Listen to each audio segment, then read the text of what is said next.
in that number, Shelby?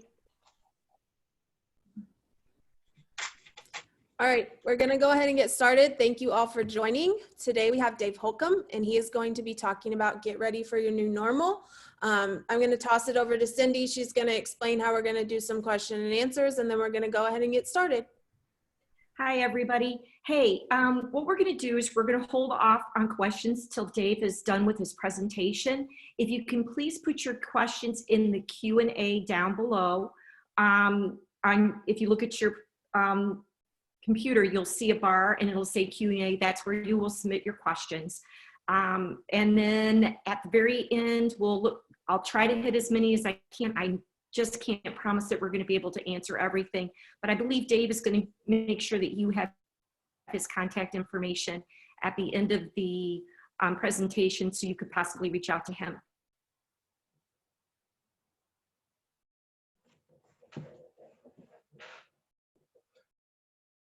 Are we ready?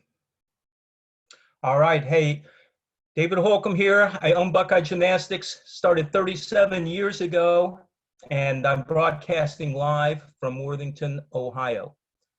It was exactly 1 month ago that I made the decision to shutter Buckeye Gymnastics. The very next day, Governor DeWine closed all the gyms, all the bowling alleys, movies, anything where anybody was having any fun, they're all closed. So that hit me like a ton of bricks, like it did everyone else. 2 weeks ago, I was asked to speak for third level on risk. And I'm sure that Frank was thinking that I would do legal stuff because he had an insurance person on there. He had people on there for protecting your facility. But I didn't think legal issues were the main topic. I thought that keeping our people safe, our kids, our staff, our family, actually keep them safe when they're within our building, that was the risk that we really had to focus on. And that was doing our part to keep everybody safe. And I thought that lecture went off pretty well. And in the past 2 weeks, I have spent an awful lot of time along with some of my key staff to try to figure out how to make Buckeye Gymnastics a safe place to be for our kids and our staff. So that is what this lecture is about. And I think we can get going. Come on, there it is. All right, so this popped up yesterday. It's effective today. This was from the Central Ohio Transit Authority. This is the buses, the public buses. As of today, you're not allowed to get on a bus in Central Ohio without wearing a face mask. 2 weeks ago, the governor decided, actually it was on April 10th, a week ago, the governor decided that yes, the golf courses could stay open, but there are all kinds of requirements. And here's Michigan's. Oh, Michigan, I think your governor is great, but she's a little bit crazy. Read the bottom one under the Michigan's new coronavirus stay-at-home stuff. Smaller retails with less than 50,000 square feet, that would be us. We must limit the number of people in our gyms to 25% of whatever the fire marshal established as your maximum occupancy. And I mention all of these things just to really bring home the fact that we are almost certainly not just going to be able to open up and do it our way. I am pretty sure that whatever state we're in, they are going to have a lot to say in what we have to do and how we have to conform to those regulations. And I think it's going to be onerous. But there is a contrary opinion out there, and that is as soon as things get opened up, there's going to be this huge crush of people wanting to fill our gyms and fill the restaurants and go bowling and play golf with carts and all this stuff, maybe even go to football games. And I don't think that's going to happen. I would like for it to happen, of course, but it's not going to happen. So as we open up, or allowed to open up, I think we absolutely, positively must be perceived as a safe place for the families and the kids to enter and know that they're going to be looked after. If people in any way think there's a risk coming into our gym, they're not going to come. No safety equals no kids. They aren't going to come if we don't make our gym safe. All right. So what do we have to do? I think we need to think about exactly what needs to happen in order to actually make our gym space safe. So we've already done the clean and the hyper cleaning, and we're going 10 times a day over the light switches and the surfaces. We're sterilizing our mats. Of course, some of us have been doing that for the last 20 years, but everybody's cleaning their mats. Oh yes, we're gonna sneeze into our elbows. If staff are sick, they have to stay home. Duh. If the kids are sick and parents are sick, stay home. Duh. No high fives. Now we're doing fist bumps. And you'll see that I crossed out number 3, which is to strongly encourage frequent hand washing. I will come back to that later on. Of course, you should frequently wash your hands. I just don't want you to do it at Buckeye Gymnastics. And I will explain why in just a little bit. So all of those things that I just mentioned, we've already done that. We were doing that before we were forced to close. So it's a start. We need to keep doing it. Absolutely. That's a minimum requirement. So here are the big 4 that I think we really need to think about. One is social distancing, the wearing of the masks. No large groups is kind of like social distancing, and the hyper disinfecting. And at the bottom, there's a bonus. I tell you, when the governor of California starts talking about employees having to get screened before they can come into work to see if they have a temperature, I think that's sending a little message. So I'm not really going to talk about taking temperatures, but we're ordering the touch-free thermometers. So anyway, moving on. Okay, social distancing. I said this is a big effort for our gyms, and it is, but I don't think it's a big effort. I don't think that's a heavy lift for the kids out in the gym necessarily. In the top left of the screen, there is a usually you get a maximum occupancy permit by the fire marshal. This happens to be a maximum occupancy permit issued by the health and welfare folks for a restaurant. And the reason I put this up was to reiterate the fact that there are multiple entities, the state health department, your local health departments, the fire marshals, the governor, they can all mandate and stipulate what you can do in your gym. So disease prevention, the standard is right now 6 feet apart. So if you put your arms out to your side and the person next to you puts their arms out to the side, you should maybe kind of sort of be able to touch fingertips. So that's about 6 feet. So if that is the current standard, then let's figure out what that means in a practical sense for our gyms. I've been doing the surveying for USA Gymnastics for decades, and in all of those surveys, I ask how big folks' gyms are. And for the last 8 years, the average gym size across America has averaged right around 15,000 square feet. So if you take those numbers, now the little screens on my monitor are covering up the numbers for me, but you divide your square footage by 36, and you get what the maximum occupancy would be. I'm going to do that here because I can't see what the number is. So 1,500 divided by 36 feet comes up to 416 kids. That's a lot of kids. That's way too many. I mean, they would hardly be able to move around in 15,000 square feet. But if we go by the Michigan, the governor of Michigan, and reduce that, you're basically just a little over 100 students. That is doable. We can survive, at least I can survive with having 100 kids including teachers, including admin. I can do that. That's doable. So just to show you a couple of, these are literally random pictures that I posted. The top one is of a cheerleading class. They are practicing right there in that photograph. They are practicing physical social distancing. They're all at least 6 feet apart. And you know why? I'm pretty sure that the teacher had them line up on the lines, the Velcro lines on the carpet bonded foam.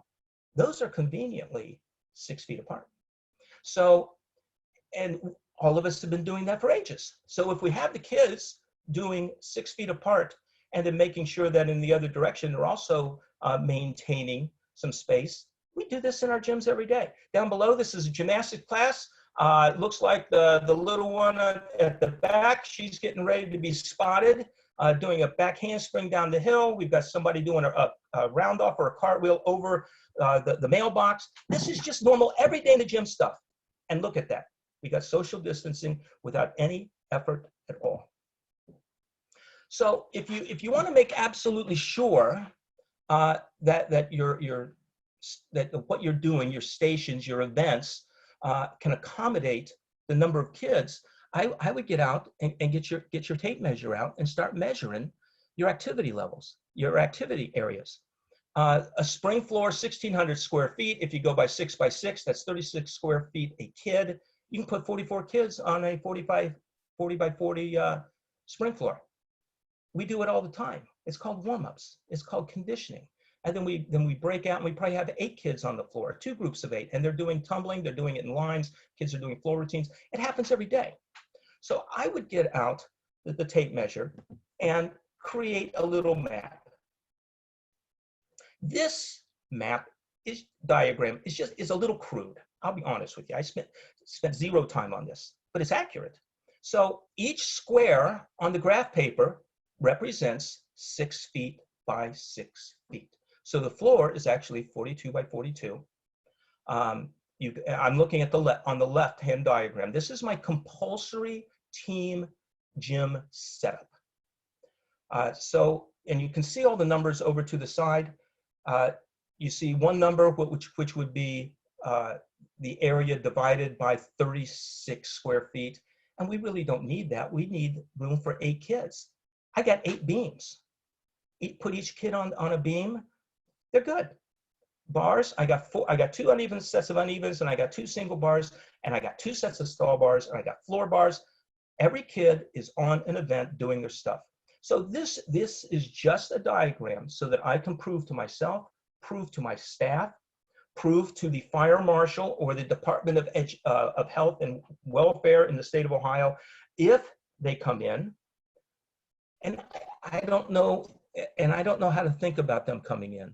I think they will. I don't know if they'll just do it on their own or they will do it because of a complaint that somebody called in that we weren't practicing acceptable social distancing, which makes it even more important that we do practice it so we don't trigger that phone call. We should be able to prove with a detailed, not a sloppy one, a detailed diagram of our gyms showing how each and every activity level and area in our gym conforms with the 6-foot standard right now in social distancing. Here are some of the areas you just saw. The one on the left, the writing, the compulsory gym writing, that's on the spring floor, and you're looking at all those beams, and you're looking at all those bars. You're looking at about 80 feet of the 100-foot width of the gym, and on the right side is a bit of a close-up of the bar area. There is no doubt in my mind that we're running 8 kids through those areas. We could run 16 kids through those areas, and they would still have plenty of room. Now, this is a bit different. This is recreation space. These are my rec kids. Just like I took my team space, and I have one team for compulsory kids, and I have another area for all of my optional team kids. I do the same thing with my classes. We have an area for beginner kids, and then we have another separate area for the more advanced kids. And these are rec kids. So the advanced kids are like doing round off back handsprings. That's more or less the level. So in doing that, we completely separated these 2 spaces. And between those two spaces, we have 3 spring floors. None of the spring floors are 40 by 40. This one is 20 by 40. The other one is the same amount of space, but it's not configured exactly this way. So we can warm up kids on any of 3 floors, and we can have them doing activities on any of 3 floors. 8 kids don't need a full 40 by 40. They can use this floor. But what we really use this space for is overflow. And the reason I'm showing this particular slide is just to plant the seed that just because you have 2 trampolines, that doesn't mean that that's all the space the 8 kids in your group will have. Because we put 2 kids on the trampoline, we probably have 2 kids waiting. And then the other 4 kids have stations out on the spring floor right by the trampolines. I can see a slant mat up against the wall. That's a handstand station. There are parallel bar blocks back there. That's a strength station or swing. And I know all of you do this. So this is overflow space. Over on the right side, you can see our teeny tiny little warrior ninja zone.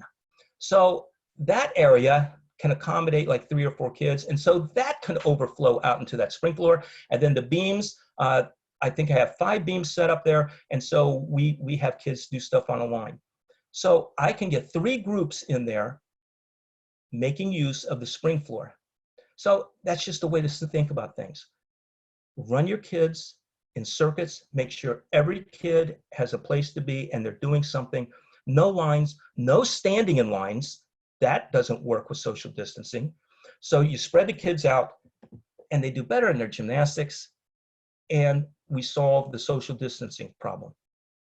This is a quick shot of my beginner area. On the right, you see the spring floor that we use to warm up the beginners.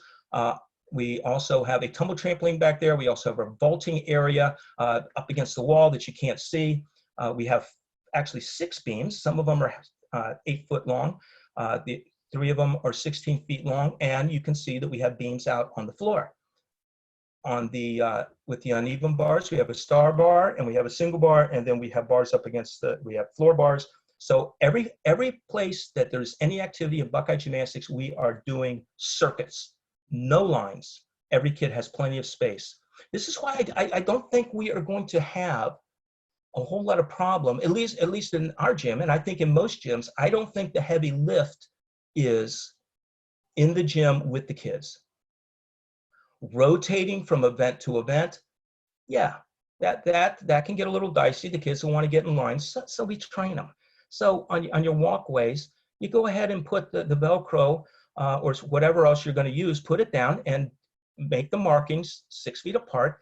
In 2 or 3 weeks, we'll have these kids walking 6 feet across without a whole lot of reminding.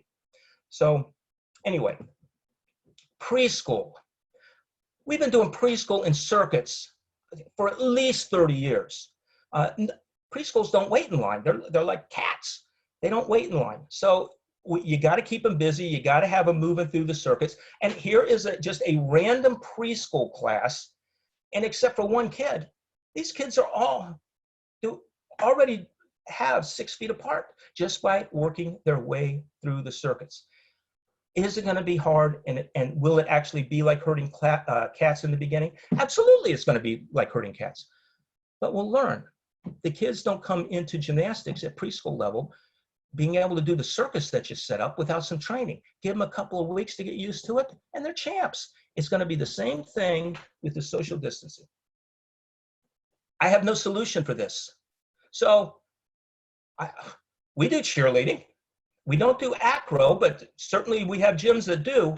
So how do we solve acro? How do we solve cheerleading when touching other kids and violating the 6-foot social distancing standards cannot be done? I have no answer to it. I don't know. We'll come back to it though. Spotting. Spotting is the ultimate invasion of your personal 6-foot space, okay? So what are we going to do about spotting? All right, so in my opinion, spotting is one of the mandatory skills for being a professional gymnastics teacher or coach. It's not just saving kids. It is like Laura is doing right now with this little one. She is putting her into the right position. She's reminding this little one to keep her knees tight and look at those pointed toes. This is what we want in our gyms every day. And it's very hard to accomplish that if you aren't actually spotting the kids. So what do you do about the social distancing thing? I have heard some talk about maybe offering classes where there will be no spotting. No, we're not going to touch the kids. We will maintain our 6-foot distances. I'm also aware that there are plenty of gyms around that don't believe in spotting, and they have always operated without spotting. I think it's harder that way. It probably is, but they're probably masters of doing drills and lead ups and all of that using the pits and mats. Those are both wonderful options. Buckeye is not going to schedule any no spotting classes. We're not going to do it unless the state of Ohio in some way forces us to do it. What I think will happen is that if we are going to breach the 6-foot social distancing standard, we will be required to wear a mask. I've heard that talked about mainly in a restaurant situation. Of course, you can spread the tables out in a restaurant, but what's the waiter going to do?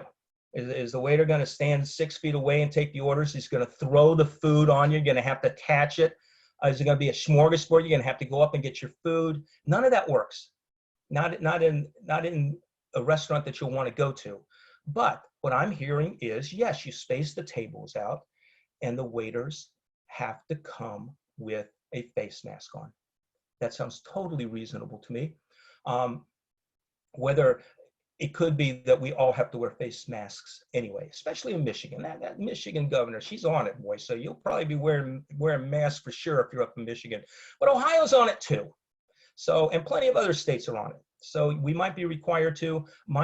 Even if we aren't required to, any member of the Buckeye staff that wants to wear a mask can wear a mask. Okay. I have editorial control over what's on the mask. Anyone showing up with a skull and crossbones, no, that's not going to fly. Puppies and butterflies are more my thing. Okay, moving on. So gymnastics is hard enough. Actually, out in the gym is pretty easy. Boys and warrior classes, that's pretty easy. Cross country, well, yeah, we can get rid of all the spectators or have them stay 100 yards back. If you've ever been to a cross country match, everybody lines up on the line and then takes off. By the end of the race, they're pretty spread out, but at the beginning of the race, there's no way. So that's not going to work. Dance, yeah, dance can certainly figure out the distancing. And martial arts, well, you may not be able to punch each other for a while or do the judo throws, but maybe that's doable. Girls soccer, not going to happen. Not going to happen, you keeping any kind of distance if you're playing soccer out there. I will share with you that the redhead is my daughter. She was a freshman in high school, and Taylor, who they are getting to be good friends right there, they became best buddies because they were on the same club team. But I digress. Okay, so meets. We don't have to solve this now, but as I wanted to put up some pictures of meets, and show kids in groups. And it was hard to find, unless I was taking pictures of kids actually on the beam doing stuff, all of the pictures were groups. Because if they saw a camera flash on them, they automatically post. And they all post together all the time. This is what gymnastics competition is all about. It is about making your beam routine, but it's also about this. And how do we solve this without the vaccine and effective treatment? How do we solve this? I don't know. But what I do know is, depending on what the state of Ohio requires of me, I am going to have a coronavirus information and sign-up sheet for all the parents to read and sign off on. This is not a waiver. This is not failure to warn. This is just telling the parents that we are going to be spotting. If they don't want their kid to be spotted, or if they don't want their kid to to have the coach come in and help them if they get hurt. If they don't want them to get an elbow or fist bump, don't come to Buckeye Gymnastics, because we are going to be doing that stuff. And unless I'm forced to change that, I don't intend to change it. Okay, so right now, looking forward a little bit, I mean, who's safer? When 75, the packed stadium, they were safer. Right now, I think the handstand guy is safer because he's way out in the middle of nowhere. And I put this up there because this was just 5 days ago. 72% say they won't return to games unless there's a vaccine. Oh my gosh. And I would think that an awful lot of that kind of thinking applies to parents being packed into stands, packed in the waiting rooms, packed in the lobbies. And that segues into the next part. I think, as I've already said, I don't think the challenge for us is out in the gym. We can get that sorted. I think the challenge for us is with the parents and watching. So this is part of my bleacher system. And right now, those parents basically are conforming to the 6-foot standard. I guarantee you that on an old Thursday night at about 6:30, those bleachers, and they're about 50 feet long, would have been packed. There would have been no room. People would have been standing up. It would have been jam-packed. So this cannot happen anymore. All right, so, and then you see the little boys up there. I have picnic tables up in kind of my lobby entrance area, and those are always packed. This was taken during a camp, so they're not packed now, but those are packed in the evenings. So this is not going to work for us. So I have figured out that once we take those bleachers and we mark off 6-foot distances, my seating capacity will be reduced by about 75%. I'm going to add a bit of seating, but that's not going to add enough to accommodate all the teachers, all the parents. And of course, we have to let the parents watch. That's a requirement of USA Gymnastics and a requirement of all sports. So we have to solve the conundrum of parents getting to be able to watch and having enough space to do so. So we are going to do a number of things. We're going to ask the parents to please not watch every week. Please, instead of both parents, maybe one parent. And we're going to do all of those things. But we're also doing something called Spot TV. And there's an ad down there, and you can see how that works on a smartphone. We already have a video system in all 3 of our buildings. We also already use Jackrabbit. I do not know if iClass.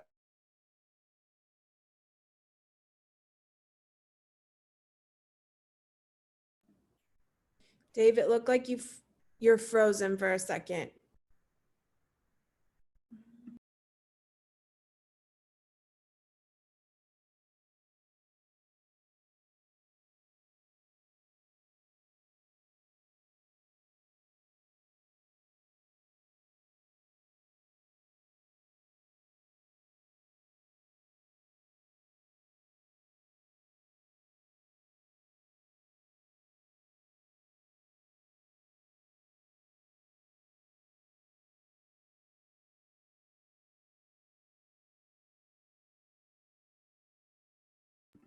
Just give us a second. Dave will join back in a second. It looks like he had some technical issues. I do want to give everybody just some general information. We will answer the questions at the end. If you could put them in the Q&A section at the bottom, that would be great, just to better help us organize. And then also, we are recording this webinar right now. So if you do want to go back and reference it, it will be on usagym.org after this is over. Did we lose Dave?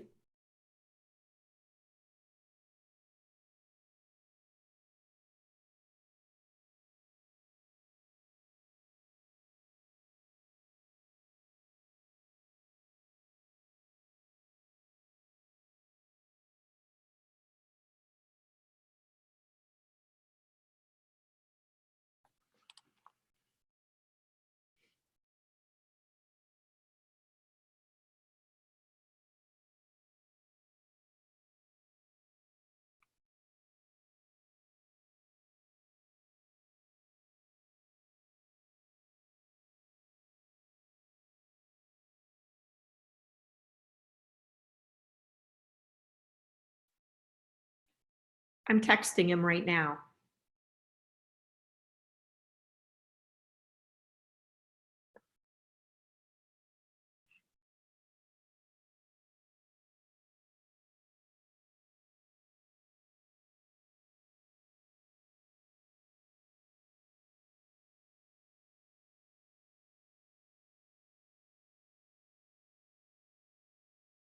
He says he's working on it.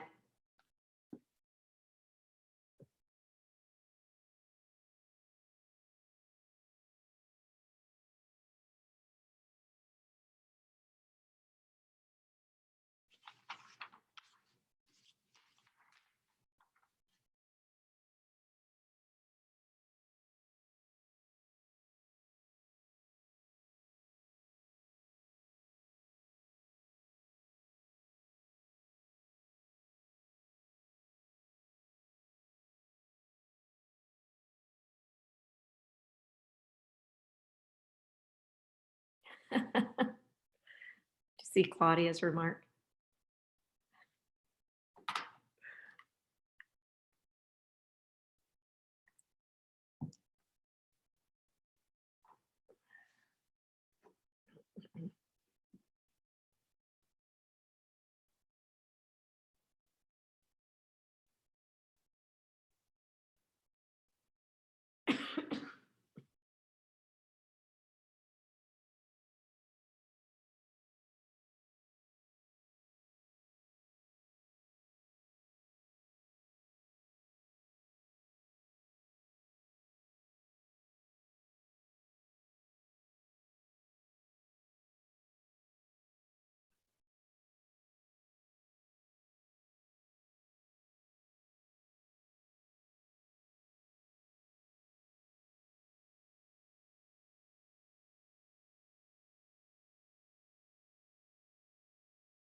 Thanks everybody for bearing with us. We're working on it.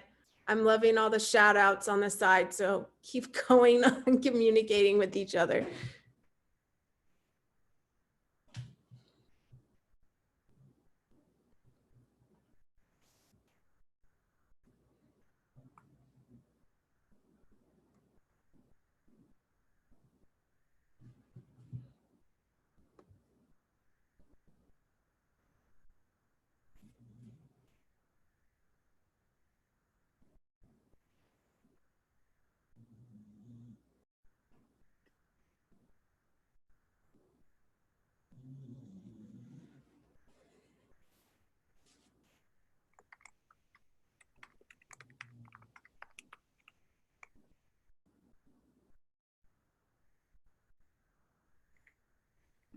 All right, looks like we're back and good to go. I'm back. I don't know if I'm good to go, but I'm back.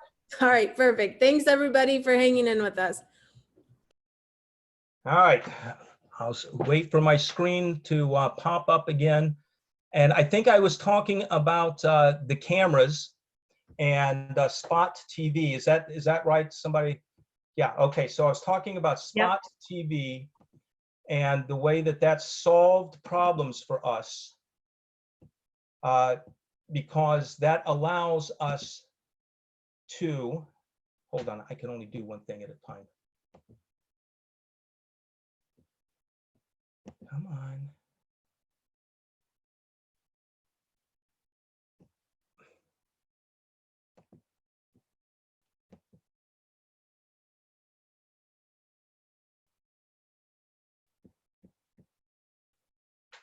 Oh, it's going to start from the beginning.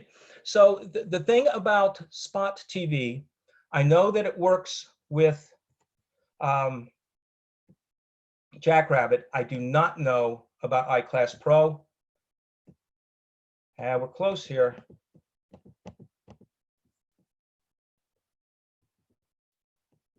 Okay, that's coming up soon. There we go, Spot TV.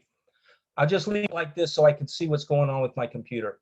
So what this does, I already mentioned that I had my beginner and intermediate level classes in two separate areas. All right, so when a beginner kid, when the parent wants to watch remotely, like out in the parking lot, she has a code to enter, and that activates the cameras that center on the beginning level gymnastics activity area. If an optional level team parent wants to be able to watch from home, there's a separate code for them. There's a separate code for preschool and so on. And so this ties into the security cameras that we had. We've got it set up, or we're getting it set up for all three buildings, the cheerleading building, and then my main gym, and then my other gym, and it all works through Jackrabbit. I have high hopes for it. It solves some major problems for us as far as seating and parents being able to watch. So, but we have other problems. So this is a problem. This is our entryway, and on a Tuesday night at 6:30 back in the old days, we could have 75 people in there. Just waiting for their kids, bringing kids in, kids leaving, all of that stuff, just like every other gym in the country. So this is not going to work. This is absolutely not going to work. So we are going to remove the picnic tables, our counter system. We are going to shrink that by 2/3, and it's still going to be tight. So what we are going to have to do, we are going to have to stagger our teams, and we're going to have to stagger our classes.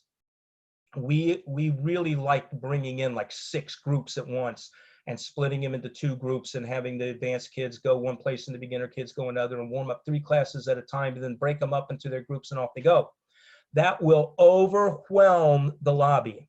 We cannot do that anymore. But we probably won't have nearly as many kids anymore either, so it'll be okay. We are going to start trying to schedule no more than 2 classes coming in at a time. We're going to try to stagger their start and ending time, leaving 15 minutes.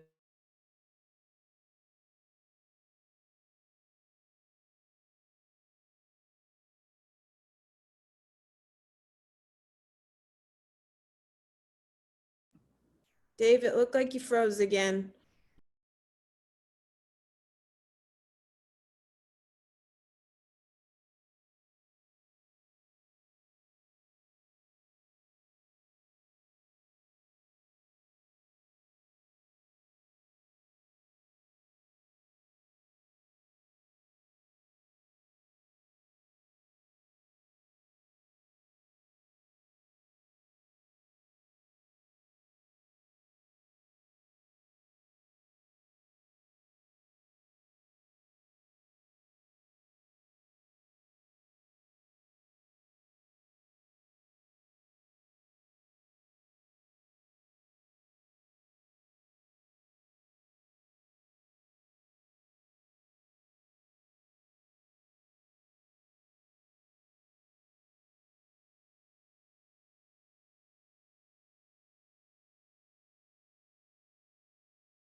Dave, if you can hear me, try and log out and log back into the Zoom call and see if it works.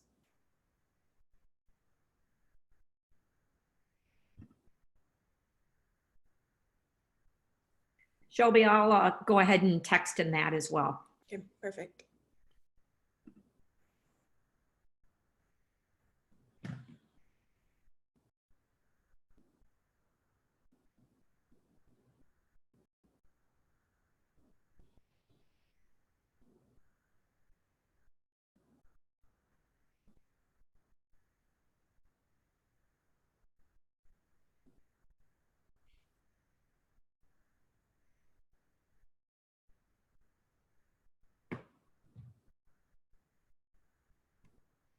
Sorry, everybody, for the technical issues.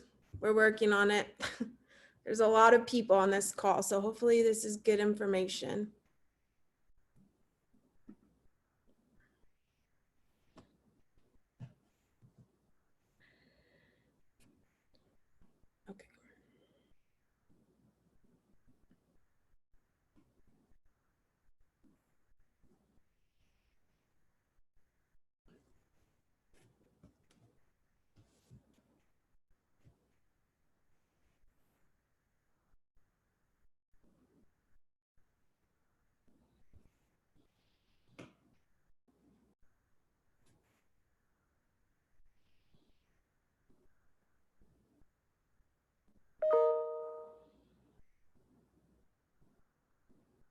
Shelby.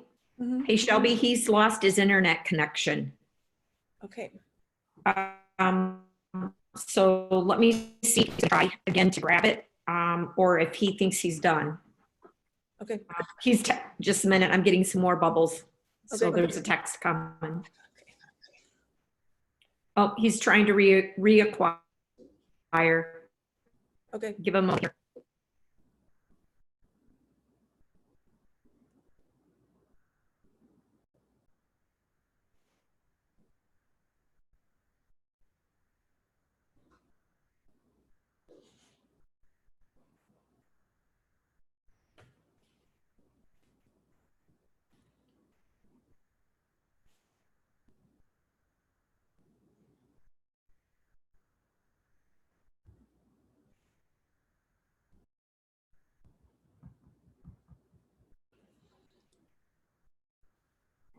Okay, he said that they're actually working on the internet in the area. Oops, I'm freezing up now too.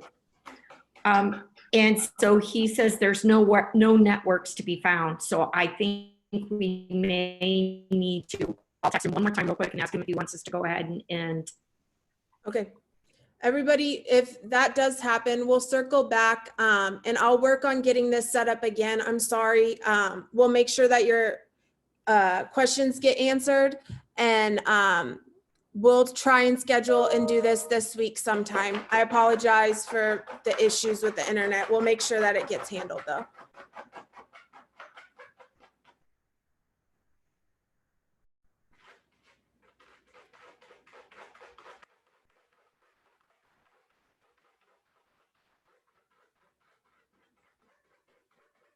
okay, he has nothing. Okay, so we'll just go ahead and end it for right now. I will work on rescheduling. So everybody can, we'll put it up on the website so you guys can join in again. Cindy has been keeping track of your questions, so maybe we'll start with that with the next webinar, so we make sure that those questions get answered. This first half has been recorded, so it will go up on our website, and I will get back to everybody on when we reschedule it, and we will put out the last to let you guys know. Thank you guys. Thank you for bearing with us, and we will see you again. Thanks, Cindy. Take care, everybody. Bye.